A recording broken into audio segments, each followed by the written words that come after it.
औरत और लड़की की आत्मा।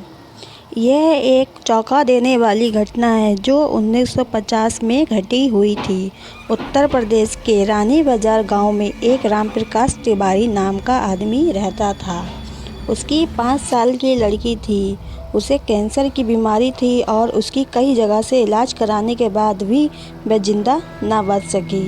रात के 1 बजे उसकी मौत हो गई। उसी रात को एक दूसरे गांव में मोहिनी नाम की एक औरत की ट्रक से टकराने की वजह से मौत हो गई। मृत के परिवार वाले लोगों ने उस औरत का दाह संस्कार कर दिया। दूसरी तरफ जब रानी बाजार में उस मृत लड़की को दफन करने के लिए जंगल में जा रहे थे, अचानक रास्ते में उसके शरीर में कुछ हलचल हुई और वह उठ खड़ी हो गई। यह देखकर लोग डर गए, लेकिन बाद में उस लड़की को जिंदा देखकर उसके परिवार वाले बहुत खुश हो गए। लेकिन लोगों को यह पता नहीं था कि उस लड़की के शरीर को किसी और की आत्मा ने जकड़ लिया है। उस 5 साल की लड़की के अंदर मोहिनी की आत्मा घुस चुकी थी।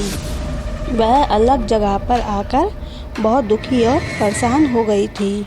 उसका खाने में मन नहीं लगता था, लेकिन उसकी माँ उसे अपने हाथों से खाना खिला देती थी। एक दिन वह लड़की अपनी माँ के साथ उसके मामा जी के घर जा रही थी और अचानक रास्ते में मोहिनी ट्रक से मौत हो गई थी।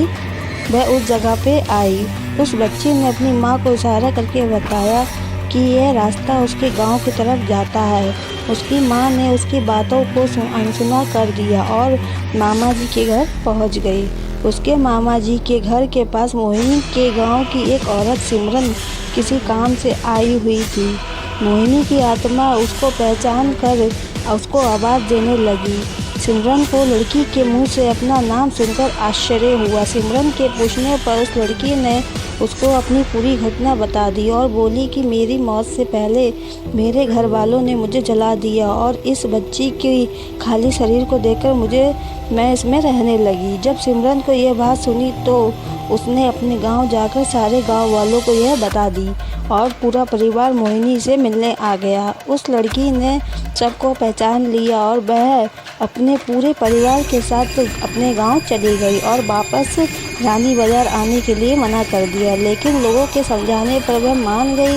इस तरह वह दोनों परिवार के साथ रहने लगी। इस कहानी से पता चलता है कि कभी किसी की अधूरी इच्छा पूरी ना हुई हो तो उसकी आत्मा किसी और के शरीर में जा सकती है।